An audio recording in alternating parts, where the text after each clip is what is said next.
Cities across the Tennessee Valley are heading back to the polls today. Runoff elections today, looking to decide the winners in races that were too close to call. And we have Fox 54 team coverage from two key elections in the area. Welcome to Fox 54 News at 6. I'm Kenesha Dees. In Guntersville, a tie vote in August has led to a runoff for the city's mayoral election. The candidates, Attorney Jeff McLaughlin and incumbent Mayor Lee Dollar. Last month, both candidates got 1,065 votes, the first local election this close in 20 years. Fox 54 spoke with both candidates ahead of tonight's vote, and they tell us they're ready to finish the race. It's been a great run, and I've appreciated the opportunity to run for mayor. If I get elected, I'll try to do an excellent job. I'll try to do a job people can be proud of. If elected on Tuesday, then this would be my fourth term, and I would continue on just like we have. We have a whole new council, so we would be getting to know each other, learning how each other works, and continuing on with the progress of Guntersville. Both candidates will be in Guntersville tonight, going over the count and celebrating. Until then, we'll have more for you tonight at 9. Over in the River City, Decatur, voters in District 4 will decide who represents them on the city council.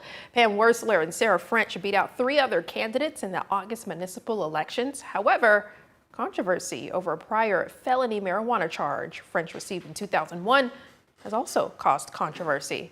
However, both believe they can relate to the people who live in District 4, with both candidates saying they're ready to help move Decatur forward. What I hear from residents is we want to heal and move forward. So that's a big step that you don't need to skip over. So that's what I'm trying to do, is get us to a great place where we're at, and then we can move forward from there. Some of the issues from the past, like we have a new police chief, a new deputy police chief, we've set them up for success. So that is a great thing. And yeah, at this point, we're going to move forward. Both candidates spent yesterday, as you saw, afternoon out on the streets campaigning ahead of tonight's runoff election. The final runoff election happening tonight is in Madison, where none of the candidates received a majority of votes in the District 6 City Council election, forcing a runoff between Scott Harbour and Erica White. White received a majority of the votes with 721, while Harbour received 540. White and Harbour defeated Karen Denzine, who finished the election with a total of 314 votes. Madison Public Library is the sole polling place and is open until 7 p.m., about less than an hour till it closes. To learn more about the election and to keep up with all the municipal elections happening across North Alabama, join us for Fox 54 News at 9 or go to our website, fox54.com. In the meantime, we do have a live look outside of Governor's Drive. There's a look above. You can see the sun is setting. It's still out there. We still have some sunlight as fall has trickled in, and daytime it fleets. It's leaving us. It's getting darker early, but let's bring in Fox 54 Weather Impact Chief Meteorologist Jordan Trustman. Jordan, it was a bit stormy, rainy earlier today. Is more in store? Yeah, we definitely had our fair share of rain, especially through the later part of the morning and then early into the afternoon, where some folks picked up on anywhere between 2 and 4 inches of rain. That activity, of course, has since come to an end, and we did get to enjoy a fair amount of sunshine through the course of the afternoon. Radar looks nice and quiet this evening. Now we are talking about some thunderstorms well up into southern Middle Tennessee, and that's exactly where that activity is going to stay through the duration of the evening. I would anticipate that we're going to be dry for the next several hours. A couple of rogue showers might develop late tonight, but overall, again, I anticipate that we are going to be dry. Things might change a little bit as we head into your Wednesday. We're talking about a marginal risk for severe weather across all of North Alabama, southern Middle Tennessee. This activity is going to be associated with a cold front that's going to push through the Tennessee Valley as we head into the early and middle part of the afternoon. Not only is that cold front going to bring the chance for some strong, marginally severe thunderstorms, but it's also going to bring cooler air into the Tennessee Valley. We'll talk about this in great detail here in just a couple of minutes. Thank you, Jordan. We've learned a domestic dispute in Lawrence County turned deadly when a father shot and killed his son last night, authorities say. Lawrence County Sheriff's Office say they were called around 9 p.m. to a home in the 100 block of County Road 214 in Langtown. When they arrived, they found 40-year-old Jeffrey Darnell dead. His 85-year-old father badly injured and airlifted to a hospital. His condition, not known at this time. The case is being investigated. A man in Morgan County was arrested on multiple child exploitation warrants. The Morgan County Sheriff's Office says the case involves a child under the age of 15 and was investigated by multiple departments. Austin Rounds faces 17 charges, including 10 counts of transmitting obscene material to a child and second-degree rape. Authorities say the investigation is ongoing and more charges could be added.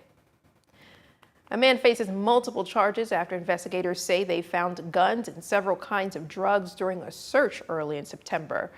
The Lawrence County Vice Narcotics Unit received several complaints about illegal drug distribution in Moulton, resulting in an investigation. They found Tracy Way, pictured here at a home on County Road 170, with drug paraphernalia and firearms. Way was taken to the Lawrence County Jail and is charged with possession of a controlled substance and a felon in possession of a firearm, among other charges. Police in Scottsboro arrested 3 people on drug charges over the weekend. Scottsboro police say they executed a search warrant on the 100 block of South Broad Street, where they found different types of illegal drugs. Jimmy Green, Paul Lusk, and David Cobb were taken into custody. All 3 face charges of possession of marijuana and possession of drug paraphernalia. Green faces 2 additional charges of possession of a controlled substance. Deadly crash on I-65 shut down all northbound lanes in Morgan County, and here's what we know so far. The Morgan County Sheriff's Office say the crash involves an 18-wheeler that left the road and caught on fire. Morgan County Coroner also confirmed someone died in that wreck. Northbound lanes were closed as of 3 p.m. and this is an ongoing story. We will tell you more information once they become available. Authorities have identified the 18-year-old killed in a car crash Sunday night in Decatur. The Morgan County coroner says Eric Raxatajtaj died when a car he was driving hit a tree near Betty Street and Spring Avenue. The crash also injured 3 teens. Raxatajtaj was taken to a hospital where he died from his injuries. Authorities say 3 teenage passengers were also taken to a hospital to receive treatment. Their condition not known at this time.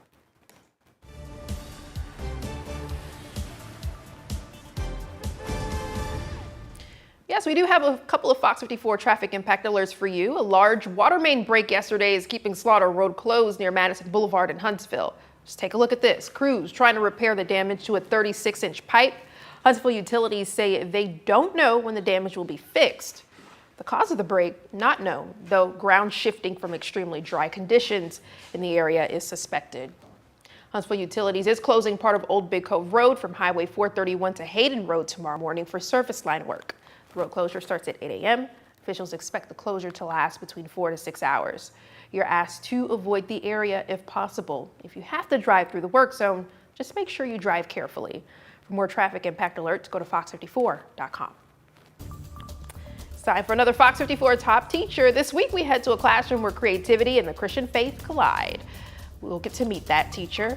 And leaders in space gathered in Huntsville today to discuss the commercial space economy, how the Rocket City is shaping the future of space. Next.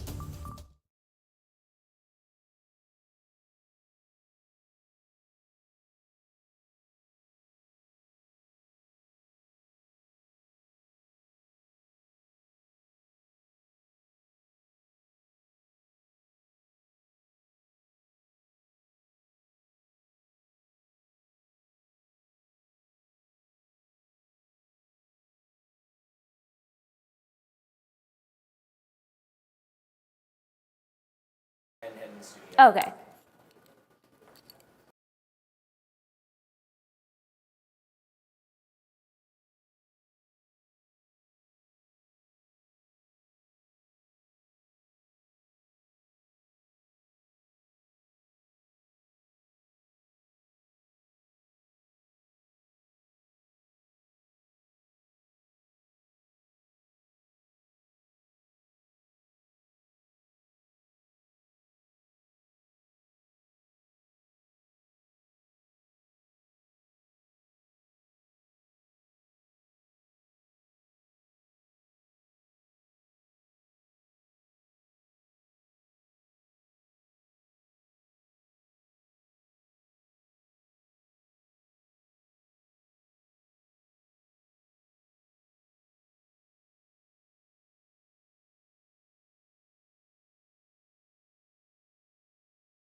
The Recovery is Here campaign brought hope and resources to students and community members today at Calhoun Community College. Attendees learned about local and statewide support, including hotlines for general assistance and mental health crises. The event also featured personal recovery stories, giving students real-life inspiration and practical tools to support friends or family members struggling with substance use disorder, while also encouraging open conversations about mental health and recovery. What's unique about this campaign is we're partnering with community colleges all across the state to provide some programming that helps students to understand about how to access resources to help that person in their life that might be struggling with substance use disorder. So they're going to walk away with some really valuable information. And it's also going to be really encouraging to hear those recovery stories that are part of the programming.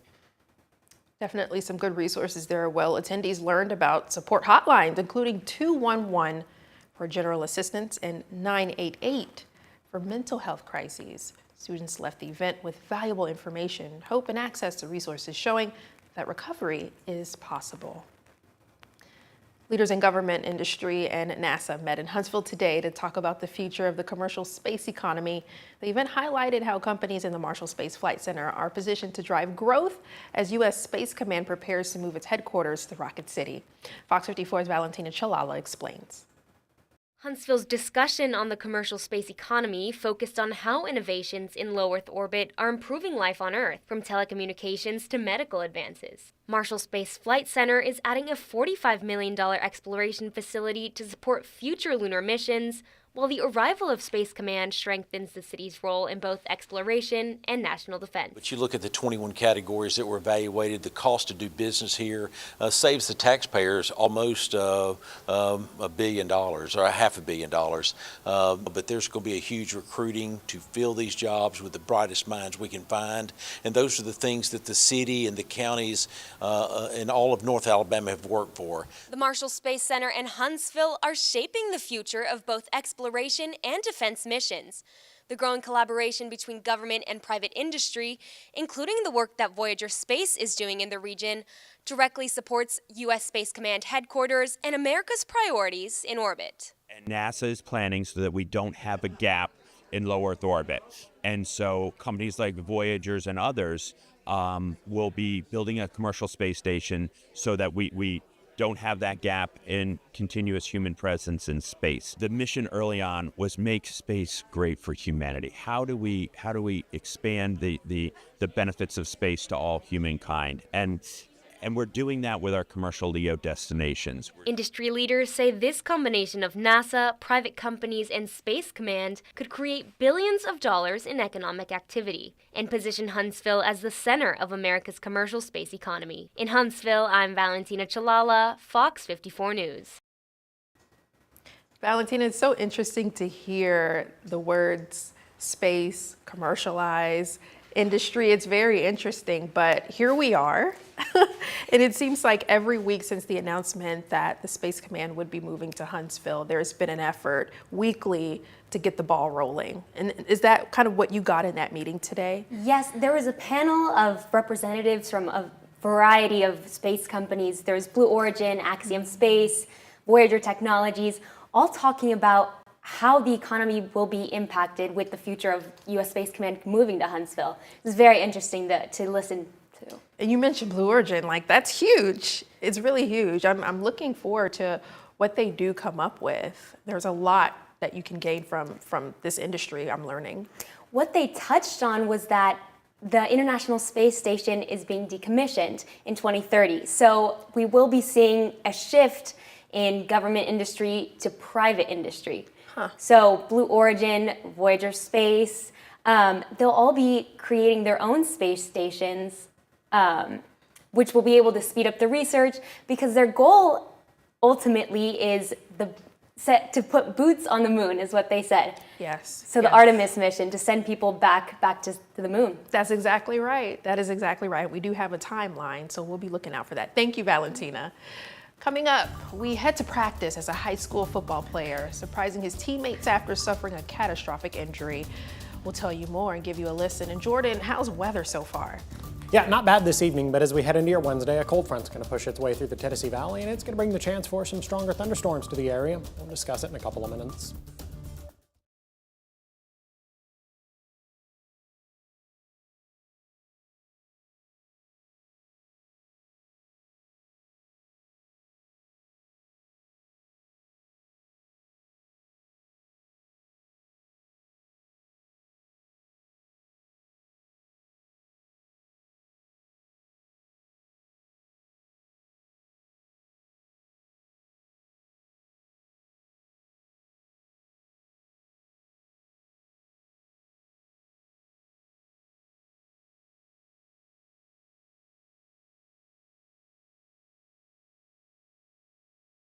I haven't done that since I've been here.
Oh, Nick, mic check 1 2 1 2.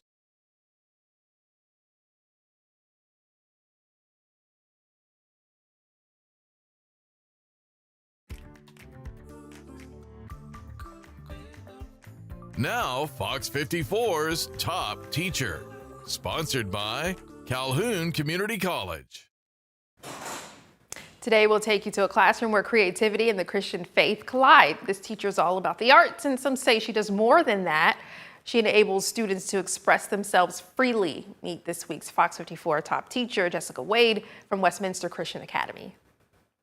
Welcome to It's like wrap it in paper, you can wrap it in tape if you wanted to. Jessica Wade's classroom, where students get crafty, not only with their homecoming themed clothing, but with their art creations. Right now we're doing the sculpture expo, and so they're getting a chance to experiment with different materials for sculpture. And so right now they're making things like helmets and things out of cardboard. Wade has worked as an educator for 10 years. And she also says she's taught at Westminster Christian Academy for 5 years. She's integrated the love of innovation and faith in her classroom. I always tell them, like, we are a creative being made by a creative God, right? So the ones that come in, I'm not creative, I'm not good at this. Yes, you are, and then here's how. And like we just show them, like, they're able to do different things. It may not be drawing, it may not be sculpting, but maybe they're really good at weaving or fibers, or maybe they're really good at collage or something like that. One of her students, William Stanley, likes some of the projects he's been working on since the school year started. We did a clay project where we shaped it into like a paint palette that we will actually use later, and that was pretty fun.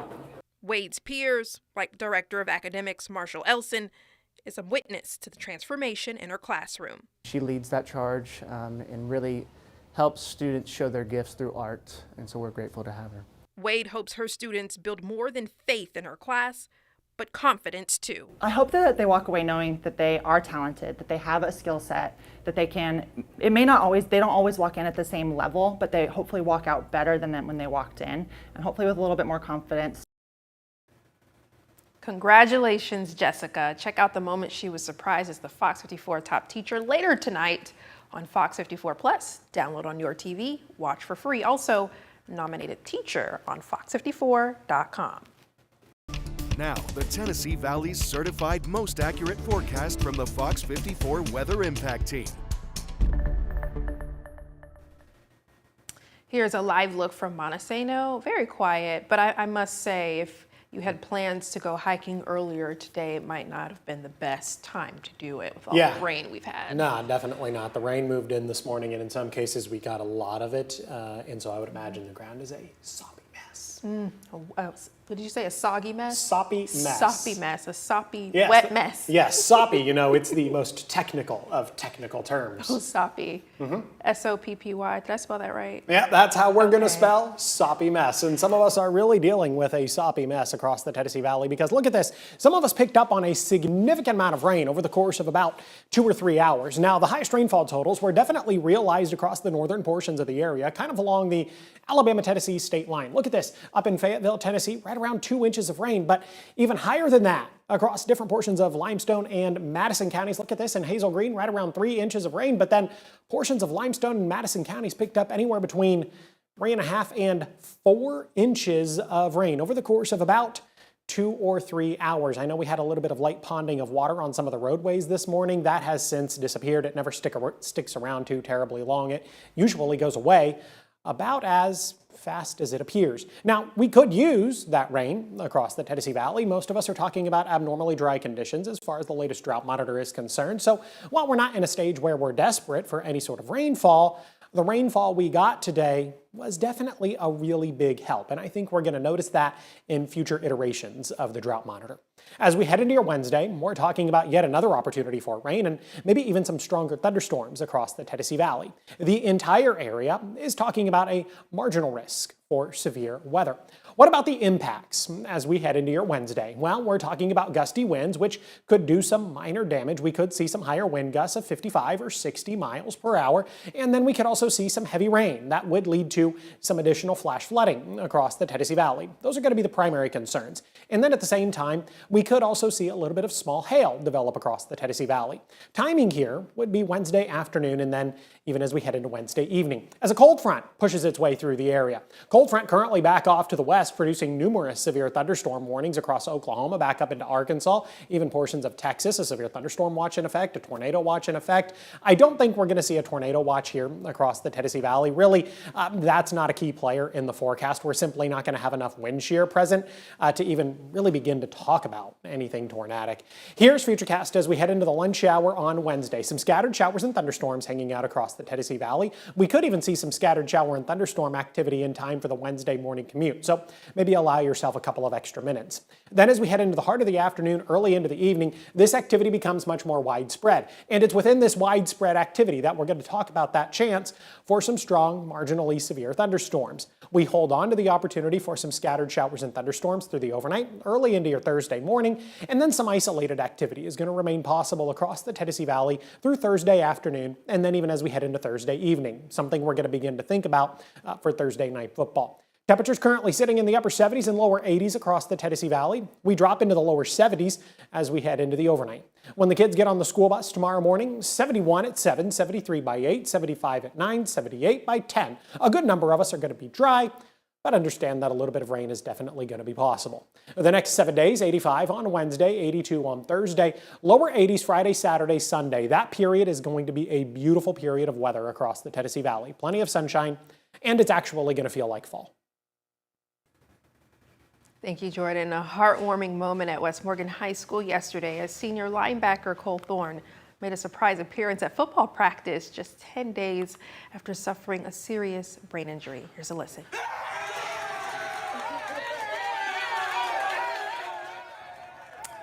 Yeah, Cole collapsed during a game September 12th at Priceville High School and underwent emergency surgery for a brain bleed. But yesterday, as you can see, he showed up to practice wearing a protective helmet, pumping his fists. His teammates erupted in cheer and surrounded him with hugs. A lot of love there. Well, doctors say Thorne is expected to make a full recovery. The community rallied around the player with hashtag 22Strong. Very heartwarming. All right, what's happening in sports, Nick? Yeah, Kanisha, first of all, that's great. And the coach there, Drew Phillips, who was bringing him into the locker room, that's a first-class guy and a first-class team. We're talking UNA next.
Fox 54 Sports is sponsored by Alpha Insurance.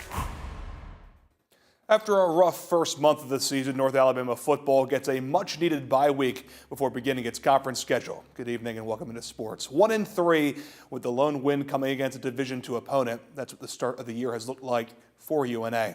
The Lions fought valiantly over the weekend, making an impressive comeback and coming an extra point away from an upset win in regulation over FCS number 4 Illinois State. But like so many times versus ranked teams during this Brent Dearman era, close but not close enough as the Lions fell 38-36 in double overtime. It's UNA's first bye week of the year, so no Coach Brent Dearman availability today. So instead, we caught up with the play-by-play voice of the Lions, Benjamin Ray. He says quarterback play needs to be the main offensive focus during the week off. I think you still want to shore up the pass attack a little bit. Ari Patu has looked good in 2 of the 4 games. Destin Wade has looked good in 2 of the 4 games. So who's going to be the guy moving forward? That they both had a lot of highs. They both had a little bit of lows as well. So can one of them solidify themselves? I'm not sure what that quarterback picture will be like going forward, but they've both shown that they can do it in the 4th quarter. So that's a good problem to have. Now, who can get them off to a better start kind of in those first and second quarters? Patu has 4 total touchdowns this year. Wade has 3. The Lions open United Athletic Conference play at Abilene Christian 1 week from Saturday. Well, tonight we're going to continue our Small School Tuesday coverage with Alabama A&M. Plus, the Braves are back in action, hoping to finish the season. Hope you join us tonight at 9 and 10. Kanisha? Yes, Nick, tonight at 9, coming up. Well, the polls close for runoff elections about 30 minutes across the Tennessee Valley. We'll tell you the latest about those elections. In our nation's capital, President Trump canceled a scheduled meeting that could prevent another government shutdown. What's causing a staring contest in the nation's Senate? And a popular streaming service is raising prices, what you'll have to spend to watch some of your favorite shows and movies. We've got that also tonight at 9. All right. Quick look at the next 7 days. Showers and thunderstorms going to be possible once again as we head into your Wednesday. Some of that activity could be strong or marginally severe. Biggest concern there definitely going to be the threat for some gusty winds, which could do a little bit of minor damage. That's always a threat with some of the gustier winds. And then heavy rain, which could lead to a little bit of flash flooding. So something we're just going to be mindful of Wednesday afternoon and Wednesday evening, otherwise 85 degrees. That activity is associated with a cold front, which is like going to bring actual, like full-fledged actual fall into the Tennessee Valley, minus the whole leaf